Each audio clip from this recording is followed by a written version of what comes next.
continuamos con este especial y hoy tenemos un invitado súper especial, el maestro Carlos Valverde. Carlos, bienvenido a los micrófonos de la CTU. Gracias, Yamile, muy amable. Y gracias a la CTU. Qué bueno tenerte, pero contémosle a todo el mundo quién es Carlos Valverde. Bueno, yo soy un caleño, nací en Cali. Mi padre era uno de los fundadores y más grandes combatientes de la creación del movimiento sindical colombiano. Trabajaba en los ferrocarriles del Pacífico, fue fundador del Sindicato de Ferrocarriles del Pacífico, de la Federación de Trabajadores del Valle y fue miembro confederal de la antigua y gloriosa CTC, la de los años, fundada en los años 30. Por supuesto que en ese periodo de crianza nuestra oíamos repetitivamente de mi padre lo que él había aprendido del movimiento sindical, lo que había aprendido de los obreros y su cariño por los obreros, por la lucha del movimiento obrero. Fue despedido de los ferrocarriles y se dedicó de tiempo completo al movimiento sindical. Por la influencia de mi padre y por la influencia de la Revolución Cubana, yo terminé desde 1960-61 vinculado al movimiento sindical. Es decir, yo soy un hijo de la clase obrera sin haber pertenecido nunca a un sindicato, pero en mi condición de dirigente de la clase obrera yo fundé una federación de segundo grado sin personería jurídica, porque en ese entonces no rechazamos las personerías jurídicas, era una manera de combatir, digamos, el sindicalismo patronal. Entonces fundamos el Frente Sindical Autónomo del Valle, del cual yo fui su dirigente más importante, y a partir de ahí nos dedicamos a construir una central obrera que nunca se pudo construir democrática, y por eso nació una organización que terminó en un partido político, pero que su intención era haber nacido como cuarta central obrera. En ese entonces existía la UTC, la CTC y la CSTC, dirigida por el Partido Comunista, y que hasta el presente pues ha sido muy difícil en Colombia porque especialmente los sectores políticos democráticos renunciaron a participar en el movimiento sindical. Por fortuna, en este trasegar, en este recorrer de la vida, nos hemos encontrado con una central obrera que puede convertirse en la gran central democrática que necesitan los trabajadores colombianos, que es la CTU.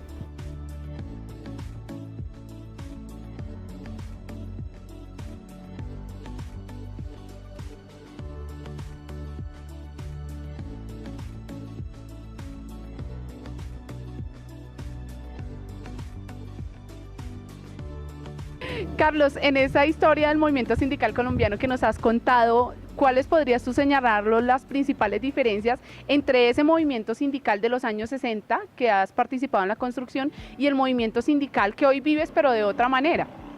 Bueno, digamos que yo podría hacer una división en tres etapas. Entre el nacimiento del movimiento sindical, en los albores de la llamada Revolución en Marcha, dirigida por Alfonso López Pumarejo en la década del 30, que era un sindicalismo lleno de honestidad, de combate y de adquisición de los primeros derechos de los trabajadores. Digamos que en ese periodo ahí se presenta un desarrollo del capitalismo en Colombia, se crean grandes empresas de transformación de las materias primas y desarrollo del capitalismo, y nace un sindicalismo muy fuerte, especialmente en la industria del cemento, en la industria, el Valle era ejemplo con la industria azucarera, los trabajadores, habían 120.000 trabajadores organizados en sindicatos, ¿no? Yo viví, por ejemplo, la gloria de esa Federación de Trabajadores del Valle, tenía 135 sindicatos, entre ellos todo el sector azucarero desde Palmira hasta Cartago, es decir, desde Manuelita hasta Río Paila, ¿no? Pasando por los demás ingenios. Ese es un sindicalismo que tiene una ventaja. El Partido Liberal, que crea y establece unos gobiernos democráticos, republicanos, a través de Eduardo Santos, de López Pumarejo, con todos sus errores de la segunda etapa de su gobierno, logra abanderar las luchas de los trabajadores y se crea el Código Sustantivo del Trabajo, la cesantía, las primas, las prestaciones, la seguridad social. Digamos que entre el 30 y el 45 se obtienen los grandes derechos de la clase obrera. o los mínimos derechos, digamos, de la clase obrera en cuanto a seguridad social, en cuanto a estabilidad en el trabajo, en cuanto a prestaciones, ¿no? Es decir, jornada laboral, etcétera, etcétera. Son luchas pues muy importantes de la clase obrera y del movimiento sindical colombiano. Después viví una etapa, digamos, que es la que yo viví directamente. La otra es indirecta, a través de mi padre y de la parte que yo alcancé a conocer, que es la de la década del 60. La década del 60, ya influenciada por la Revolución Cubana, ya influenciada por la extrema izquierda. Había una diferencia entre la revolución y los obreros.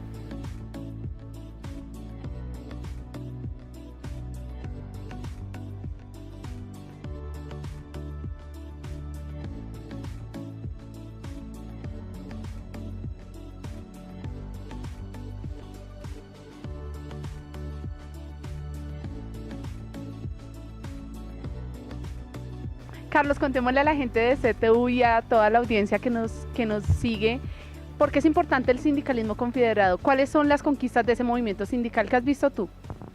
Bueno, hay dos aspectos. Uno, que es el de la organización. Entre más centralizado esté el movimiento sindical, pues más se favorecen los trabajadores. Desafortunadamente en Colombia pues hay muchas centrales sindicales, pero ha tocado recurrir a eso, especialmente por la antidemocracia que pulula en el sindicalismo histórico de las tres centrales obreras más conocidas. No, porque yo no creo que nadie se le ocurre crear una central obrera por una terquedad, digamos, de un dirigente como fuera el dique, sino porque los espacios se cierran y la gente no comparte las orientaciones políticas, o de la extrema izquierda, o de la mamertería, o de ciertas actitudes que no se comparten en lo fundamental, y especialmente porque hay que abrirle espacio a una central obrera democrática que defienda los intereses de los trabajadores, que eduque a los trabajadores en la democracia. En Colombia hay que educar a los trabajadores en la democracia, y yo creo que una de las ventajas que tiene la CTU es ese espacio ha estado negado. Hace 30 años las centrales sindicales están desorganizándole el cerebro a los trabajadores en relación con la defensa de la democracia. Es importante que una central obrera, una central sindical, una central como la CTU, que entre otras cosas tiene una gran influencia por su participación del magisterio, eduque a los trabajadores en la necesidad de la democracia, en la necesidad de la Constitución, en la necesidad de que los derechos se consigan sobre la base de que la organización misma y las condiciones económicas del país lo permitan. Aquí no se pueden copiar modelos ni del sindicalismo europeo ni del sindicalismo norteamericano. Nosotros tenemos nuestras propias particularidades del desarrollo, y no es lo mismo presentar un pliego de peticiones a una empresa internacional que produce zapatos que presentarle un pliego a una empresa de 100 trabajadores de capital nacional, ¿no? Es decir, y el sindicalismo, a medida que ha ido avanzando, que ha utilizado pues los diferentes bases de su organización, que son el sindicato, las federaciones regionales, las federaciones de industrias, pues ha logrado darse unas confederaciones que indudablemente concentran las ideas y concentran la capacidad de lucha de los trabajadores y concentran su educación, ¿no? Que es un renglón que las centrales obreras como la CTU deben preocuparse. Hay necesidad de recobrar la educación de la historia política y la historia del sindicalismo para que los trabajadores sepan qué se conquistó y qué se perdió. ¿Cuáles podrían ser las principales conquistas que tú pudieras contarnos de ese movimiento sindical en los últimos años? ¿Qué ves tú como positivo? ¿Cuáles han sido las ganancias? Que si bien señalabas en los años 60 pues llevó unas conquistas significativas, ¿cuáles creen que han sido las otras que se han podido dar en los últimos tiempos? Bueno, yo creo que el sindicalismo le ha faltado, por ejemplo, sistematizar el periodo que vivimos. Hay un gran periodo donde todo ha cambiado. No, los obreros ya no son los obreros del periodo del manifiesto comunista, ¿sí? Los trabajadores ya no son los del manifiesto comunista. Ahora los trabajadores están vinculados, por ejemplo, a empresas de la comunicación, ¿sí? Es decir, las relaciones económicas, las relaciones de plusvalía son otras, ¿no? los obreros en una fábrica que necesitaban 500 trabajadores, ahora con el desarrollo de las comunicaciones y con el desarrollo científico se necesitan 20 trabajadores. En la banca están al borde, en una década, de desaparecer prácticamente los empleados de ventanilla, ¿no? Porque todo se comienza a hacer por internet en una sociedad como esta que está bastante retrasada, pero que sin embargo ya la gente está recurriendo a ese método. Es decir, los obreros de hoy son obreros en cierto sentido diferentes a los obreros de hace 200 años, 100 años, ¿no? De los inicios de la revolución capitalista, ¿no? En Inglaterra. Son obreros que han ido a la universidad, que tienen un nivel de vida diferente, que tienen un conocimiento, que tienen internet. No, yo creo que una de las ventajas de los trabajadores, de los obreros, de las centrales sindicales es poder contar ahora con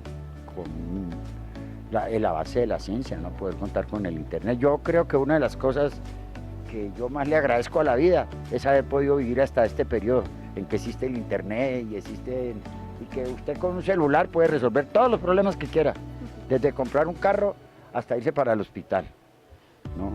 Estamos viviendo un periodo diferente, sin embargo, ese periodo diferente hay que hacer que los trabajadores lo asimilen estudiando, educándose. El sindicalismo tiene que salir de las consignas. El sindicalismo aquí entonces dice, abajo el capitalismo. Si lo que Colombia necesita es mayor desarrollo capitalista, lo que necesitamos es que se concentren más los obreros, que haya un desarrollo capitalista en el campo, que en lugar de tener 1 o 2 hectáreas un campesino, pues lo que haya sean empresas. Por ejemplo, el gran ejemplo en Colombia del desarrollo capitalista y el departamento para poner, de hecho, a mí me dijeran qué departamento pondría usted como ejemplo del desarrollo capitalista, pues el Valle del Cauca, porque el Valle del Cauca produjo proletarios agrícolas desde Cartago hasta Palmira, y se salta a Cali y tiene todo el norte del Cauca.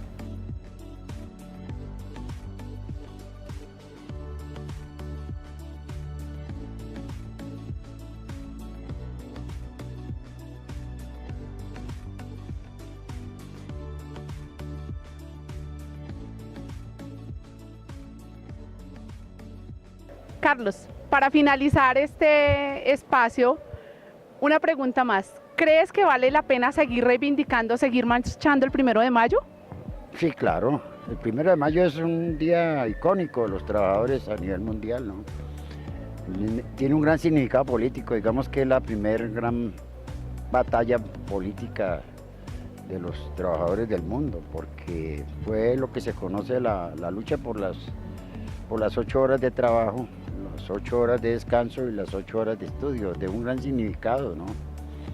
Porque el capitalismo llegó y la gente trabajaba 16, 18 horas, ¿no? Sin límite de tiempo. Y demostró también una cosa, los trabajadores son el único sector social con capacidad de organizarse y con intereses hegemónicos que le permiten luchar por sus derechos. En cierto sentido, el resto de trabajadores de la sociedad viven de la lucha de los trabajadores, porque los otros sectores que ni siquiera están organizados, los sectores medios, los sectores vinculados a los servicios, que no tenían organizaciones sindicales, etcétera, han vivido de esas conquistas, ¿no? De manera que inclusive los trabajadores que muchas veces, porque tienen cierta posición en un banco, en una empresa, se sienten molestos con el sindicato, desconocen que ellos trabajan 8 horas por la lucha de los trabajadores, por la lucha de los obreros a nivel mundial. Hay que seguir marchando el 1 de mayo y el 1 de mayo hay que ir convirtiendo no solamente en el recuerdo de la lucha de los trabajadores del mundo, sino que debe convertirse en el principal escenario de educación de los trabajadores por la democracia, por la libertad, por la independencia y porque los obreros, los nuevos obreros de Colombia, los nuevos trabajadores de Colombia se puedan adentrar en el conocimiento de lo que es tener una posición patriótica, de lo que es tener una posición que si llega un día por la defensa de la patria, sean capaces de sacrificar sus propios intereses. Un sindicalismo que mire más allá de sus propios intereses, de los obreros, de los trabajadores, que piense en los campesinos, que piense en los derechos de las mujeres, en los derechos de los niños, en los derechos de los ancianos, en la necesidad de desarrollar el país. La preocupación por el desarrollo del país no puede ser circunscrito a quienes invierten, sino ante todos a los que son la fuerza motriz del desarrollo, que son los obreros, que son los trabajadores. Muchísimas gracias a Carlos por haber participado en este espacio para la CTU Ustrap.